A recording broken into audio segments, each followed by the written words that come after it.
भारत का ध्येय अखिल जगत पर अधिकार स्थापित करना नहीं, अपितु भारत के चिरंतन उच्च जीवन मूल्यों की स्थापना करना है। एतदर्थ है आत्मनिर्भरता हमारे लिए विश्व कल्याण का अनिवार्य साधन है। एक आत्म मानव दर्शन सिद्धांत को अपनाकर विकास की अवधारणा का क्रियान्वयन होना चाहिए। तदर्थ आर्थिक, सामाजिक, शैक्षिक विकास, उसी प्रकार ग्राम विकास, पर्यावरण संतुलन जैसे समाज जीवन के सभी क्षेत्र में आत्मबोध, आत्मभान का बीजारोपण होना चाहिए। यही आत्मनिर्भर भारत तथा एक भारत श्रेष्ठ भारत का मूल मंत्र हो सकता है। भारत की धरती शस्य श्यामला और रत्नाकर्ब है। महाकौशल अंचल में डिंडौरी जिले की भूमि मां नर्मदा की कृपा और उनकी शिशु लीला की अनंत काल से साक्षी रही है। इस भूमि ने हरे भरे वन, औषधीय लताओं से आच्छादित पर्वत श्रृंखलाओं के बीच मानव इतिहास के विभिन्न पहलुओं को समेट कर रखा है। सांस्कृतिक और राजनीतिक विरासत से संपन्न इस धरा ने वसुधैव कुटुंबकम का पाठ न सिर्फ पढ़ा है बल्कि आत्मसात भी किया है। सैकड़ों वर्षों से विदेशी सत्ता का दुष्प्रभाव ही था कि इस जिले में वीरता और साहस से इतिहास में गौरव का स्थान रखने वाली अनुसूचित जनजाति आधुनिक विकास में पिछड़ती चली गई। कहते हैं तब तब प्रभु धरी विविध शरीरा, हरि दया निधि सज्जन पीरा। इन भोले भाले जनजाति तथा अन्य पिछड़े समुदाय के उत्थान के लिए ईश्वर ने जनजाति कल्याण केंद्र महाकौशल के रूप में अवतार लिया। 1995 से ही जनजाति कल्याण केंद्र महाकौशल बरगांव इस पिछड़े क्षेत्र के चहुमुखी विकास के कार्यों में लगा है, चाहे वह शिक्षा हो या स्वास्थ्य, जैविक कृषि हो या स्वावलंबन।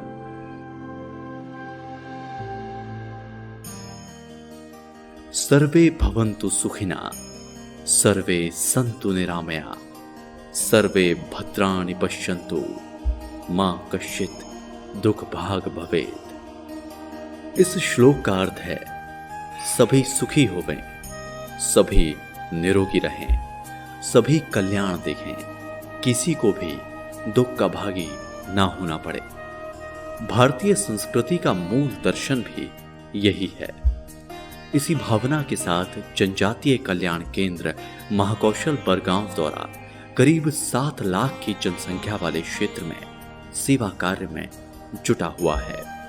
पिछले कई वर्षों से वे कल्याण के अनेक कार्यक्रम चला रहे हैं, जिसका नतीजा है कि आज उनके कार्य उपलब्धियों का स्वरूप लेते जा रहे हैं। दुर्गम वनांचल में रहने वाले जनजातीय लोग समाज की मुख्य धारा से काफी दूर नजर आते हैं। शिक्षा, स्वास्थ्य जैसी मूलभूत आवश्यकताओं को पूरा करने के लिए इन्हें न जाने कितने ही जतन करने पड़ते हैं। जनजातीय कल्याण केंद्र बरगांव द्वारा इनके कष्टों को दूर करने के लिए धरातल पर कार्य किए जाते हैं। ऐसे ही कार्यों में शामिल है इस अंचल में बसने वालों के बीच स्वास्थ्य सुविधाओं को उपलब्ध करवाना। विगत 7 वर्षों की भांति केंद्र के द्वारा विशाल दिव्यांग कल्याण एवं चिकित्सा महाशिविर का आयोजन किया गया। चली आ रही इस परंपरा को निभाते हुए वार्षिक शिविर में एक ही स्थान पर समुचित व्यवस्थाएं रखी गई थी। आदिवासी समाज के लोगों के लिए यह किसी सुनहरे अवसर से कम नहीं था।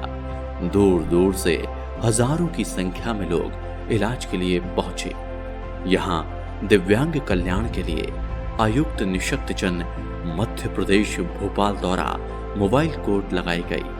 न जाने कितने ही दिव्यांग थे जो कई महीनों और सालों से दिव्यांगता का प्रमाण पत्र लेने के लिए यहाँ वहां भटक रहे थे, लेकिन यहाँ उनकी समस्या का निराकरण हाथों हाथ ही हो गया। यही भारतीय संस्कृति है।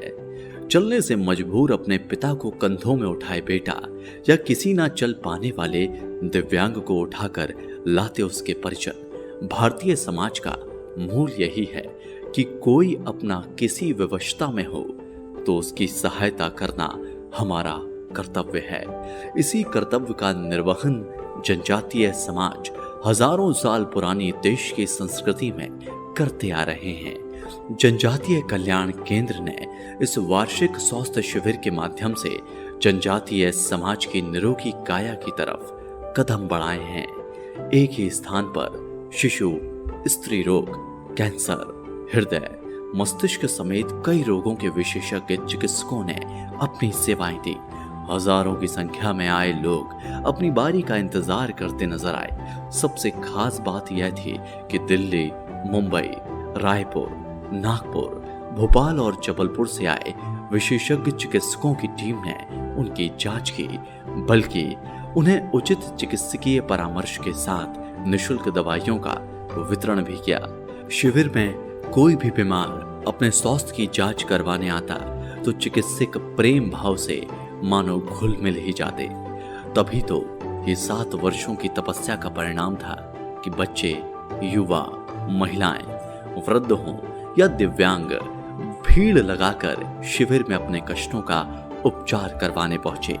यहाँ न सिर्फ उनका उपचार हुआ, बल्कि चेहरे पर मुस्कुराहट लेकर वे अपने घरों की ओर वापस लौटे। इस वृहद स्वास्थ्य शिविर ने अपनी परंपराओं को कायम रखा है।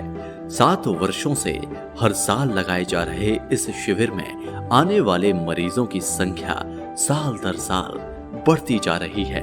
पिछले साल की ही बात कर लें तो करीब 6,500 जनजातीय समाज के लोग शिविर में अपना इलाज करवाने पहुंचे थे। लेकिन इस इलाज का यह आंकड़ा उससे भी ज्यादा अच्छा साबित हुआ। विशाल शिविर में हाईटेक मशीनों द्वारा रोगियों के स्वास्थ्य की जांच की गई। यहाँ दिव्यांग जनों के सिर्फ प्रमाण पत्र ही नहीं बने, बल्कि उन्हें कृत्रिम अंग और उपकरण भी प्रदान किए गए। चलने से विवश लोगों को तुरंत ही ट्राइसाइकिल प्रदान की गई, ताकि जमीन में घिसट के चलने के बजाय वे आसानी से अपनी सवारी के साथ एक स्थान से अपने गंतव्य की ओर जा सकें। शिविर के आयोजकों ने बेहतर व्यवस्थाओं को जहां मूर्त रूप दिया, वहीं यहां पढ़ने वाले भोले भाले छात्रों का समर्पण देखते ही बनता था।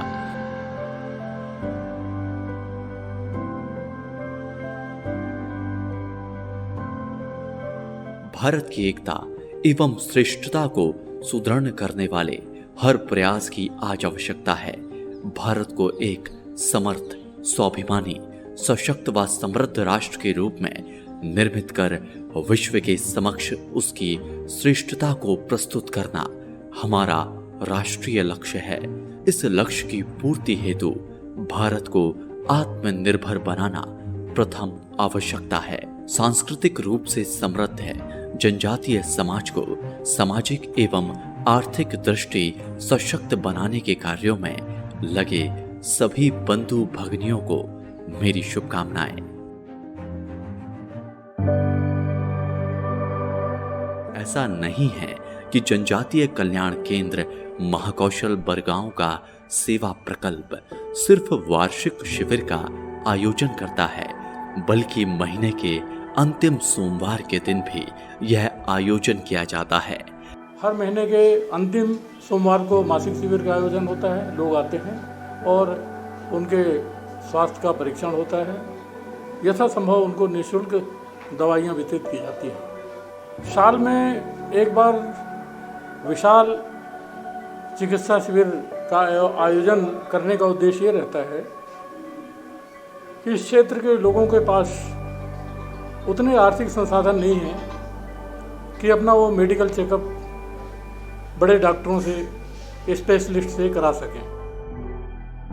आर्थिक रूप से कमजोर जनजातीय समाज को मुख्य धारा में लाने की कोई कसर नहीं छोड़ी जा रही है। जनजातीय कल्याण केंद्र से जुड़े चिकित्सक या समाज से भी इनकी उन्नति के लिए सदैव ही तत्पर दिखाई देते हैं। इस शिविर में देश के कोने कोने से नामचीन चिकित्सकों के साथ मेडिकल कॉलेज जबलपुर से 66 चिकित्सकों का दल भी आया। कॉलेज प्रशासन का कहना है कि उनका उद्देश्य जनजातीय समाज के लोगों में विश्वास को बढ़ाना है ताकि वे बिना संकोच करें भविष्य में बेहतर इलाज के लिए नेताजी सुभाष चंद्र बोस मेडिकल कॉलेज अस्पताल पहुंच सकें। उनका वहां न सिर्फ समुचित इलाज किया जाएगा बल्कि उन्हें आयुष्मान कार्ड समेत शासन की योजनाओं का लाभ भी दिया जाएगा।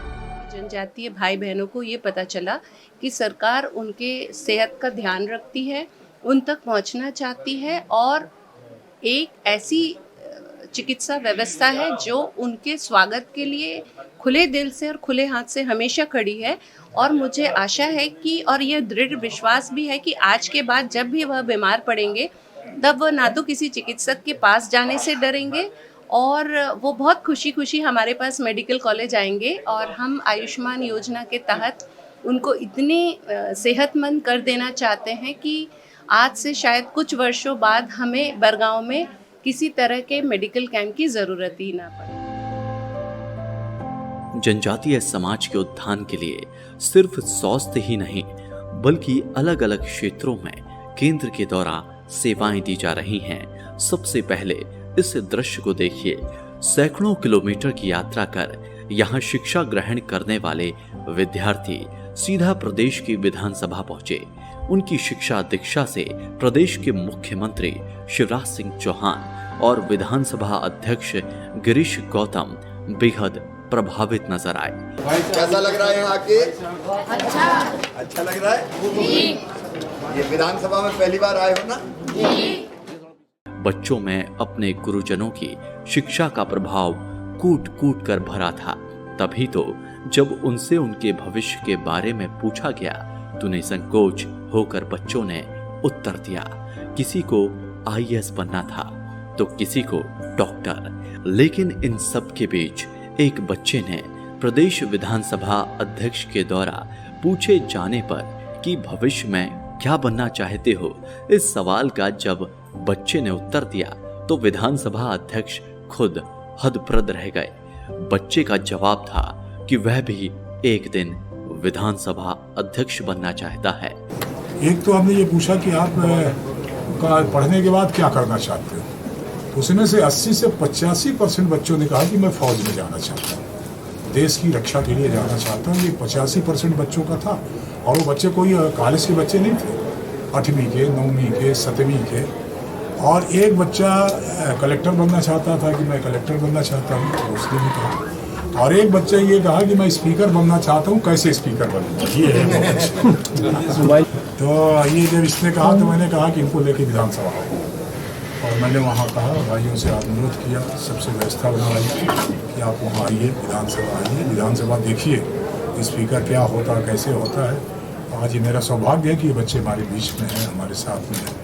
मुख्यमंत्री जी से मिलने का अवसर मिल गया, हमारी जो आदिजात कल्याण मंत्री उनसे भी मिलने का अवसर मिला, हमने कार्रवाइयाँ भी देखी हैं। स्वास्थ्य शिविर में मरीजों की सेवा करने वाले इन विद्यार्थियों को यहाँ गुणवत्तापूर्ण शिक्षा के साथ ही संस्कार भी दिए जाते हैं। इसका परिणाम यह है कि किसी भी पीड़ित की सेवा के लिए इस आयु में भी जी जान से जुट जाते हैं। जनजातीय कल्याण केंद्र द्वारा समूचे क्षेत्र में निवास करने वाले जनजातीय समाज को शिक्षा, स्वावलंबन, बेहतर स्वास्थ्य सुविधाएं उपलब्ध करवाने के साथ कई योजनाओं का संचालन किया जा रहा है, जिसमें जैविक कृषि के लिए क्षेत्र के किसानों को जागरूक किया जा रहा है। आधुनिकीकरण के इस दौर में रासायनिक उर्वरक और कीटनाशक मानव स्वास्थ्य पर बुरा प्रभाव डालते हैं। ऐसे में किसानों को उनके दुष्प्रभाव की जानकारी के साथ उन्हें जैविक खेती के तरीके और फायदे बताए जाते हैं। भारतीय समाज और संस्कृति में गौपालन का बेहद महत्व है। यह कहना गलत नहीं होगा कि गाय ग्रामीण जीवन की आधारशिला है। यही कारण है कि केंद्र द्वारा गौशाला का निर्माण किया गया है। यहाँ 70 से भी ज्यादा गौवंश की सेवा की जाती है, जिसमें यहाँ पढ़ने वाले विद्यार्थी भी सहभागिता करते हैं। गायों के नस्ल सुधार से लेकर कई कार्यक्रम चलाए जा रहे हैं। यहाँ प्रतिवर्ष एक पशु टीकाकरण कार्यक्रम चलाया जाता है, जिसके तहत 5000 पशुओं को न सिर्फ टीके लगाए गए हैं, बल्कि उनकी मृत्यु दर में अभूतपूर्व गिरावट देखने को मिली है। गौवंश की उपयोगिता ग्रामीण भारत के लिए किसी वरदान से कम नहीं। परंपराओं का पालन करते हुए केंद्र द्वारा हर वर्ष गोपा अष्टमी और गौ पूजन के साथ गौ उत्पादकों का भी प्रचार प्रसार किया जाता है।